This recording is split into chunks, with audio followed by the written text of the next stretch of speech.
flag goes down, and they're on their way for this championship. Off the bottom bend they come, and the track is slippery. It has been raining here, and the track is really quite greasy, and they're going to be finding it going a little bit slippery with all that power. You've got to be a bit careful how you go on the throttle.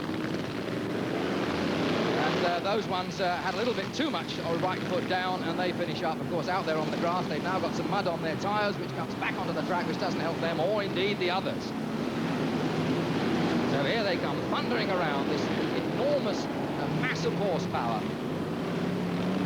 With that first lap now completed, it's car number 514, Phil Spencer, who's in the lead. And out on the centre green is 271. He was in trouble a little bit earlier, and he's now finding the going not too good at all. The 495 car of Alan Kayser gets pushed around there by 165. And now they've got to rejoin way at the back. And in a race like this, you just can't afford to get left behind, because there's plenty of others who'll go steaming on at a very high speed. 514. And there he is, Phil Spencer. That's the guy who is in the lead at the moment. The second place car is number 117, and then comes 328. So that's the order at the moment. 514 is the lead car, Phil Spencer. 117 is Robert Scriven. Further back, the 51 car there of Mo Smith. Popular driver here, but he's got a long way to go. He's some way back at the moment.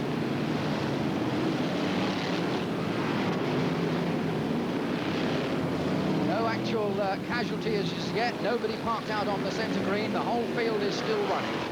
And up front, we've still got our same leader. It's still 514 is there, despite the attentions of these three coming right across in front of the rest of the field as they really come pounding through. The vibration from these great big motors is really quite something. It shakes the commentary box there. The 281 car in bother there. More trouble as they come off that turn, and you can well do without that and these tricky conditions if you drift wide to find a stack of cars sitting there partially blocking the track. We've now got 6 laps gone in this event, and we've got 514 the leader, and here they go again. It's the same little group, it seems to be, always finding trouble coming off that particular turn. Halfway around on that corner, there must be some oil there. One of the star men, the 55 car of Bert Finnegan, in trouble there. 428 is Pete Doran, he's got bother. And if they can, and in fact the bumper is right through the rear window, and I don't think they're going to be able to in fact get those cars separated, and that is going to be a very serious obstruction, because the track width that is left, as you can see now to the right of those cars, there's barely room to get sort of 2 cars abreast through there, and in these slippery conditions you need all the room you can get in the middle of a bend. So 514 is still up in the lead. Going very well, a white-grey driver, and he is some little way clear of the second car, which is car number 328. Mel Chaplin is up in the second place. Further back we go then to 190, and then 110. 190 is Len Wolfenden, and he really is one of the top drivers that we could expect to be in contention here, but he's a little way back and he's got quite a bit to do. 574. 514, the lead car. 190 is now in the second place, and that's Len Wolfenden, and he's now beginning to move up. But he's a little way back, and he's still got some to do. Stuart Smith, meanwhile, is further back. He's got quite a little bit to do as well to try and get in contention. There's Len Wolfenden in second place at the moment. 328 is now down into third position, Mel Chaplin. Then we go to car number 110, Ray Scriven, who's losing a bit of ground. But up in the lead, we've still got 514, and he's still sitting there and going well. Second place man now closing up behind him. You'll see his bumper come in there in just a moment. There they are, right behind him, and we've got more trouble on that turn. There seems to be perhaps some oil down there or something. It really is very slippery, and another one goes to join them as they go through there. So while we were looking there, in fact, the cars go sweeping through. 190, in fact, has swept through into the lead to take it up. Then Wolfenden is now the leader. And, of course, we were looking at that pile-up, but the chance came for 190, and he was very ready to take it. There's 514 sitting there in the lead. A little bit of a nudge on the back bumper. 514 maybe decided that discretion was the better part of valor, went out wide, and 190, Len Wolfenden, sweeps through into the lead. And And that's 13 laps gone of this 25-lap event. 514 is now down into the second place. But there's Len Wolfenden. We might well sort of expect to find him up there because he's well up in the points chart, challenging the other top drivers. Camera right on the safety fence there. They come hurtling past. There's 190. There's Len Wolfenden. And that train is causing more and more trouble this afternoon. No doubt about that. It really is very, very slippy there. A bit of opposite block to compensate for the wet surface.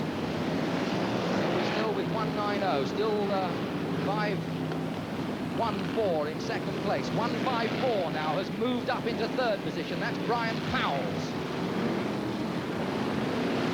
16 laps have now gone.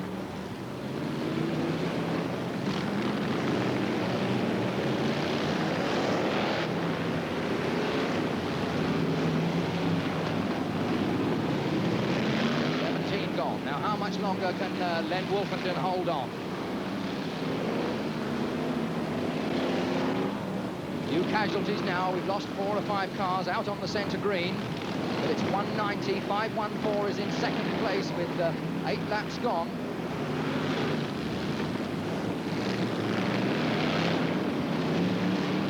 And Stuart Smith out right around wide, just misjudges a little. That's the same place where he nearly came unstuck in that semi-final last week. And 154, Roger Powers has now moved up into the second place. And there's 190, still there, still struggling. The back marker, Stu Smith, coming right behind him. But that's the order now. It's 190, 154, and 212 is the order now. Time is running out. We're coming now to the 20 laps stage. There's 5 more laps to go. It'll be 4 this time, and it's still 190 who is hanging on in there at the moment. A little way back we have to go to find the second place man. 154 is there, and 212 comes in the third place. So that's the order at the moment. 190, Len Wolfenden is the leader. 154, Brian Powers is second. And 212, Frankie Wainman is there in the third place. Don't take any notice of the fact that number 1 Stuart Smith car is right behind 190, because in fact Stuart Smith is a lap behind. There's 190. There's the second place car, 154. Brian Powles is going well, but he's a long way back, and the chances of catching the leader now, unless the leader gets into trouble, are really very remote indeed. 2 more laps to go now, and 190 here has got to keep himself out of trouble. Still 154 and 212, and then it's 199 and 175 and 477 and 110, but they're all a long way behind. It's this man really who's having it very much his own way at the moment. The second place car is about a third of a lap behind as 190. Len Wolfenden starts his final lap, and now looking all set to take this Brisca Formula 1 Car Colours European Championship title.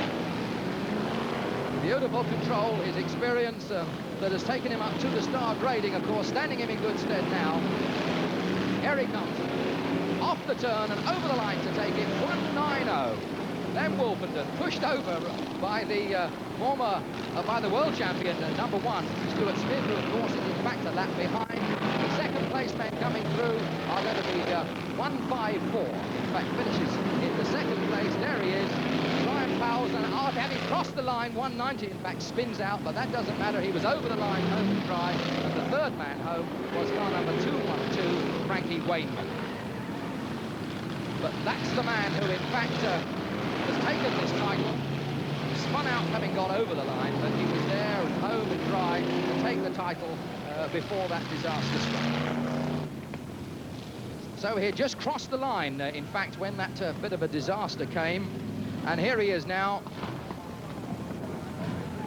coming up behind the back marker. Whether he resented Stuart Smith having been sitting on his tail and sort of worrying him a little, and of course it didn't do him an awful lot of good, because having had a go at Stuart Smith then, the outcome was that, as you can see, but doesn't alter the fact he